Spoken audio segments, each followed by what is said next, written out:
नमस्कार, SMS online class में आप सबका फिर स्वागत है। जैसा कि आप जानते हैं कि कोरोना महामारी दिन प्रतिदिन बढ़ रही है, अतः श्री महावीर शिक्षण संस्थान ने आप बच्चों की सुविधा के लिए एसएमएस ऑनलाइन क्लासों की शुरुआत की है। आज हम एसएमएस ऑनलाइन क्लास में सब्जेक्ट साइंस में कक्षा 7/6 का एक टॉपिक ले रहे हैं जिसका नाम है जंतु व पादपों में परिवहन। बच्चों, जैसा कि आप जानते हैं, जंतु तथा पादप सजीव होते हैं और सजीव एक स्थान से दूसरे स्थान पर गमन करते हैं, विभिन्न प्रकार की क्रियाएं करते हैं। तो उन सभी क्रियाओं में किसकी आवश्यकता होती है? ऊर्जा की। वो ऊर्जा वह प्रकृति से ही प्राप्त करता है। जंतु शाकाहारी, मांसाहारी या सर्वाहारी भोजन प्राप्त करते हैं और उनसे ऊर्जा प्राप्त करते हैं और वो प्रत्येक शरीर की कोशिकाओं तक पहुंचती है और सभी कोशिकाएं लगातार कार्य करते हुए जंतु की सभी क्रियाओं को संपन्न करती है।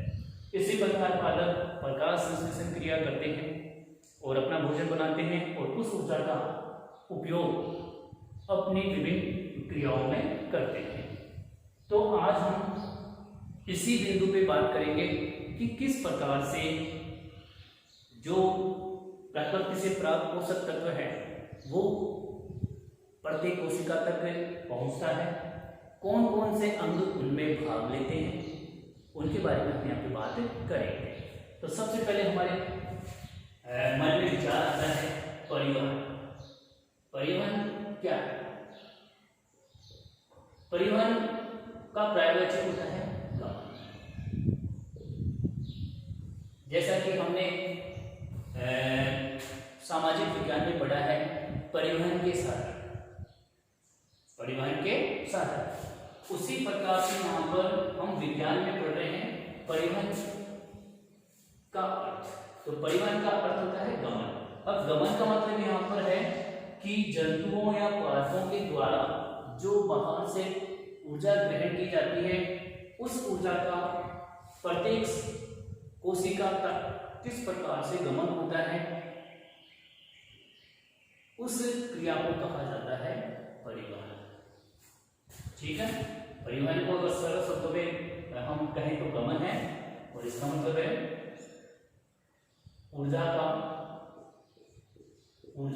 यहाँ पे ध्यान रखना, ऊर्जा का अर्थ है द्रव्य पोषक तत्व। ऊर्जा का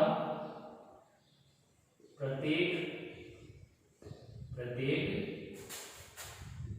कोशिका तक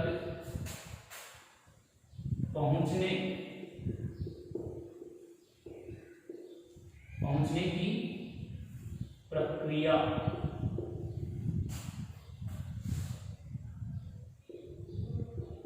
परिवहन कहलाती है।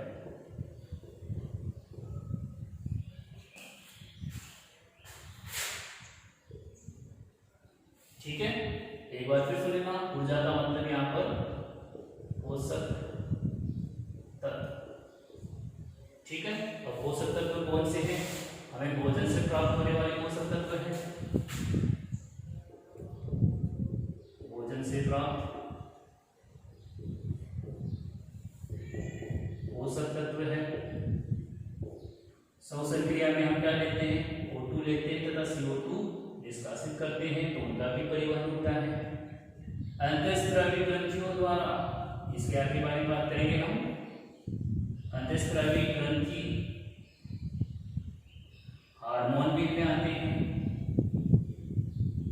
ठीक है, और शरीर में बनने वाले अवशिष्ट पदार्थ, क्योंकि आपको पता है कि प्रत्येक कोशिका क्रिया करती है यानी ऊर्जा बनाती है, तो ऊर्जा बनाती है तो वो कुछ अवशिष्ट पदार्थों का भी उत्पादन करती है, उनका भी परिवहन किस प्रकार से होता है इस बारे में हम बात करेंगे। तो ये हमारी परिवहन की परिभाषा आ चुकी है। ठीक है, अब क्योंकि हम यहाँ पर मानव के बारे में बात कर रहे हैं, तो मानव में परिवहन मानव में परिवहन में कौन कौन से अंग भाग लेते हैं उनके बारे में यहाँ पे बात कर रहे हैं।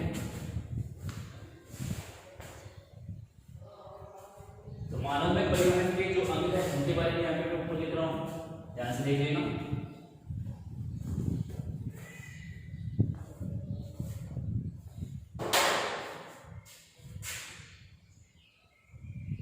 मानव में परिवहन जो अंग है वो कौन कौन से हैं। नंबर 1 हृदय, नंबर 2 रक्त, नंबर 3 वाहिकाएं। ठीक है, मानव में जो परिवहन अंग कौन से हैं, हृदय, रक्त और वाहिकाएं। इन तीनों को सम्मिलित रूप से एक तंत्र कहते हैं, जिसे कहते हैं परिसंचरण तंत्र। ठीक है, मानव में जो परिवहन अंग होते हैं कौन से, हृदय, रक्त, वाहिकाएं, ये तीनों मिलकर जिस तंत्र का निर्माण करते हैं उसे क्या कहते हैं, परिसंचरण तंत्र। यहां तक बात समझ में आती होगी। यहां पे परिसंचरण तंत्र के अंदर इन अंगों के बारे में बात कर रहे हैं। तो सबसे पहले हम बात कर लेते हैं रक्त की। रक्त एक प्रकार से द्रव अवस्था वाला तरल है। कौन सी, द्रव अवस्था वाला तरल। रक्त का निर्माण दो प्रकार की संरचनाओं से मिलकर होता है। एक होती है प्लाज्मा, जो कि तरल होती है, जिसमें हम कह सकते हैं कार्बनिक, अकार्बनिक, जल, ये संरचनाएं इसमें पाई जाती है। और ये पूरे रक्त का 55% होता है, यानी रक्त में 55% प्लाज्मा उपस्थित होता है। दूसरे नंबर की है रक्त कणिका। रक्त कणिकाएं, रक्त कणिकाएं जो कि 3 प्रकार की होती है। रक्त कणिकाएं 3 प्रकार की होती है। पहली होती है लाल रक्त कणिका। ठीक है, जिन्हें हम कहते हैं RBC। दूसरी होती है श्वेत रक्त कणिका, जिन्हें कहते हैं WBC।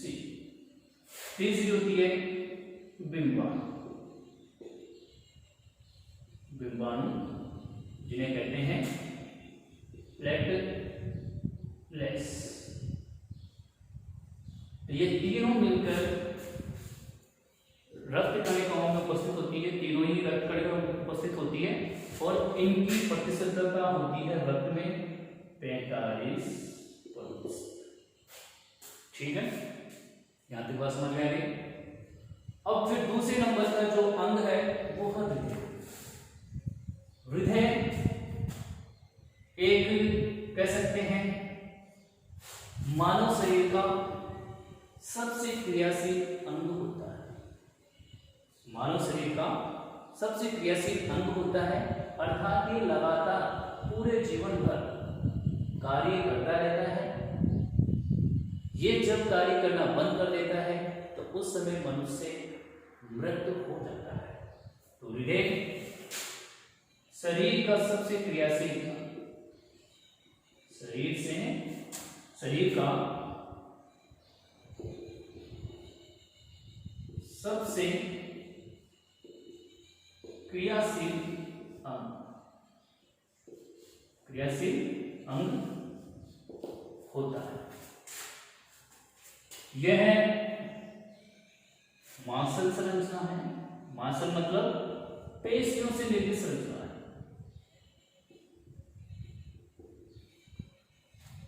पेशियों से निर्मित संरचना है। अर्थात जो हृदय पेशियां होती है, जो लगातार कार्य करती रहती है, उनमें कभी थकान उत्पन्न नहीं होती है, उनसे निर्मित होता है। नंबर 3 यह है मोटर पंप की तरह कार्य करता है। जैसे हमने मोटर पंप होता है जो कि द्रव्य पदार्थ को अर्थात जल को प्रवाहित करने का कार्य करता है, उसी प्रकार से ये मोटर पंप की तरह रक्त को पूरे शरीर में प्रवाहित करने के लिए बल प्रदान करता है।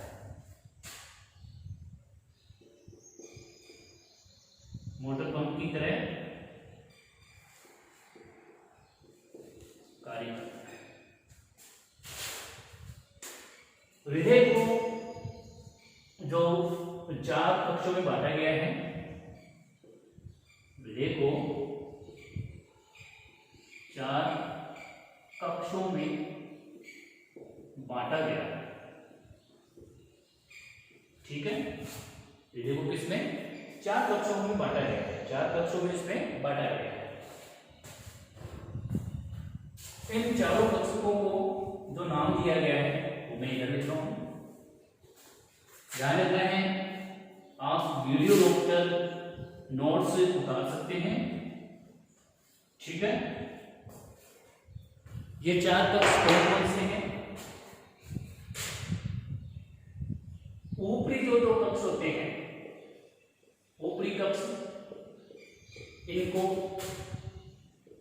आलिंद कहते हैं।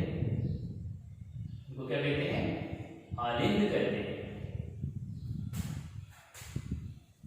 अगर बाईं तरफ है तो बायां आलिंद, और अगर दाईं तरफ है तो दायां आलिंद। इन्हीं के जस्ट नीचे जो 2 कक्ष होते हैं,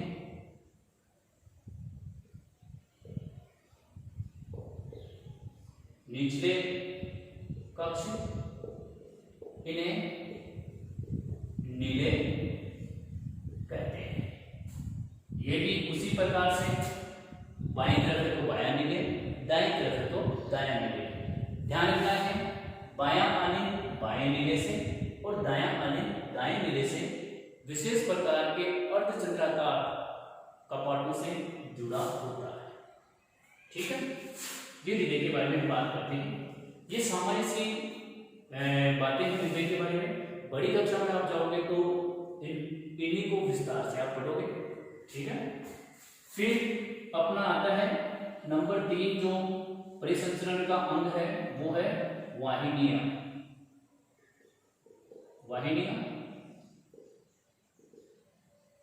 वाहिनियां में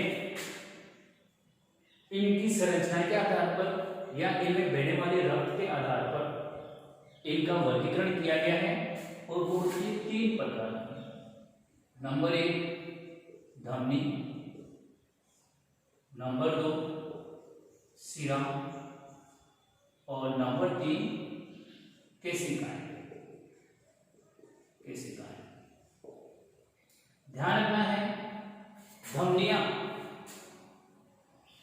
हृदय से रक्त को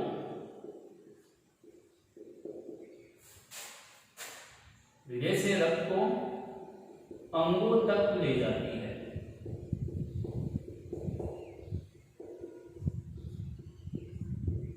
ठीक है, हृदय से रक्त को अंगों तक ले जाती है, जबकि शिराएं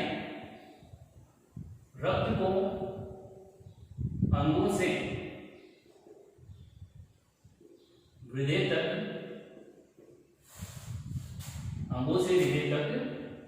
लाती है। ठीक है, जबकि केशिकाएं दोनों के मध्य यानी धमनी व शिरा के मध्य सेतु का कार्य करती है।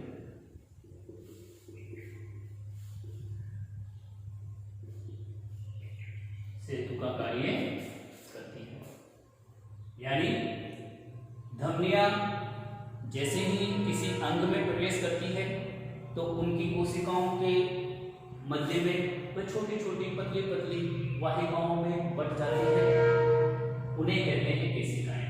और वही केशिकाएं पुनः वापस इकट्ठा होती हुई धीरे धीरे बड़ी संरचना में यानी एक वाहिकाओं में बढ़ जाती है, बदल जाती है, उन्हें कहते हैं शिराएं। इसलिए केशिकाएं धमनी व शिराओं के मध्य का जो सेतु है यानी जो पुल है उसको बनाने का कार्य करती है। जैसे कि समझाने के लिए अगर मैं आपको सपोज करूं, ये अपनी इस प्रकार से यानी इसको आप इस हाथ को आप जो इधर वाला हिस्सा है इसको आप धमनी मान लें, इधर वाले हिस्से को आप शिरा मान लें, और जब हम दोनों को इस तरह से अंगुलियों को आपस में जोड़ते हैं तो इन अंगुलियों को या जो ये जुड़ी संरचना है ये इसे हम केशिकाएं कह सकते हैं। तो ये हमारे अंग की आंतरिक संरचना है। ये धमनी जैसे ही इस अंग में प्रवेश कर रही है तो ये केशिकाओं में बदल चुका है, धमनियां किसमें बढ़ गई, केशिकाओं में, ठीक है। और केशिकाएं पुनः वापस इकट्ठी होकर किसमें बदल गई, शिराओं में। तो इस प्रकार से ये सेतु की तरह हमारे शरीर के अंगों में कार्य करता है, ठीक है। आगे इनके बारे में और भी विस्तार से हम पढ़ेंगे, जो बड़ी कक्षाओं का टॉपिक है। अतः हमारी यहाँ तक की हम बात कंप्लीट कर रहे हैं। फिर बात करते हैं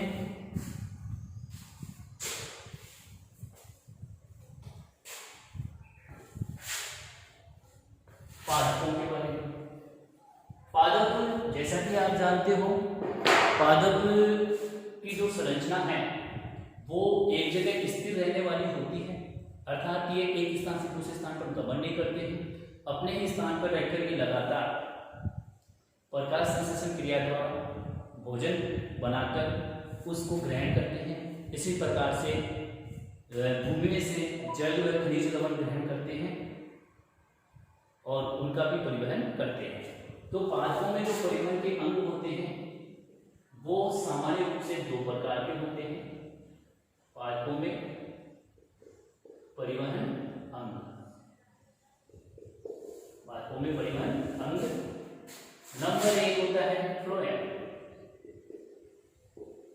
और नंबर 2 होते हैं जाइलम, ठीक है। फ्लोएम का कार्य है प्रकाश संश्लेषण में बने भोजन को, प्रकाश संश्लेषण में बने भोजन को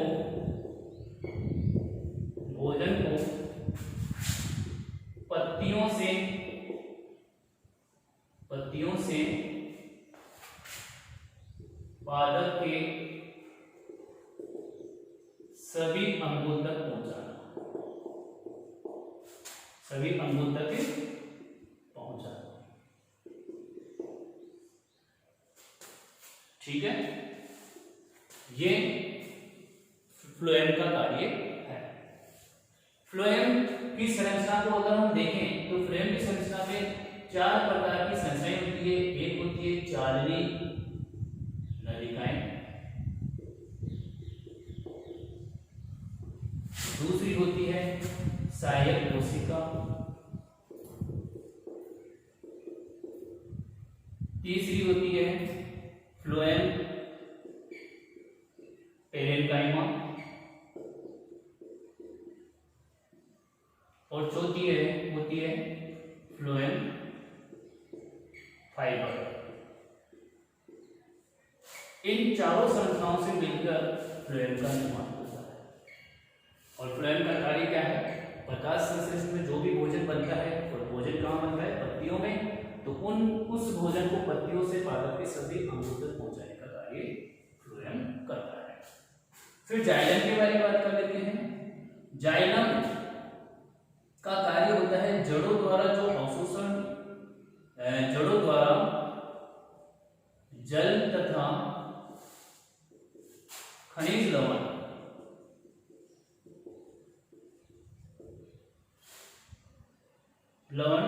का परिवहन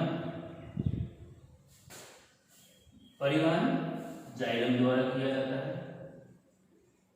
पादप के सभी भागों में, यानी पत्तियों की तरफ जाइलम द्वारा, यानी जड़ जो भी खनिज लवण तथा जल का अवशोषण करती है वो किसको प्रदान करती है, जाइलम को प्रदान करती है।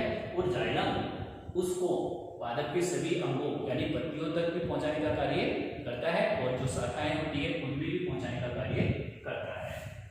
इस जाइलम का निर्माण भी 4 प्रकार की संरचनाओं से होता है। नंबर 1 वाहिका, नंबर 2 वाहिनी, नंबर 3 जाइलम पेरेन्काइमा,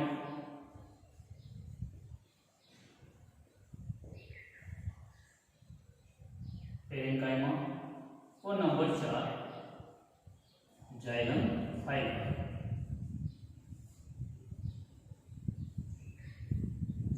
इन चारों संरचनाओं से मिलकर जाइलम का निर्माण होता है। जाइलम अगर आपको समझाने की कोशिश की जाए तो जाइलम की जो संरचना हमारे तने के अंदर इस प्रकार से एक बड़ी वाहिका होती है और इसी प्रकार से एक दूसरी वाहिका यूं जुड़कर यानी तने का निर्माण करती है और ये जड़ों से खनिज लवण तथा जल ग्रहण करती है और उसको लगातार ऊपर की तरफ प्रवाहित करती है। इस प्रकार से यूं ऊपर की तरफ प्रवाहित करती है।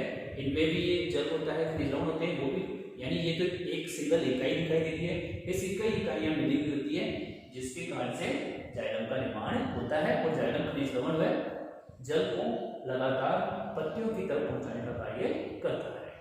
ठीक है।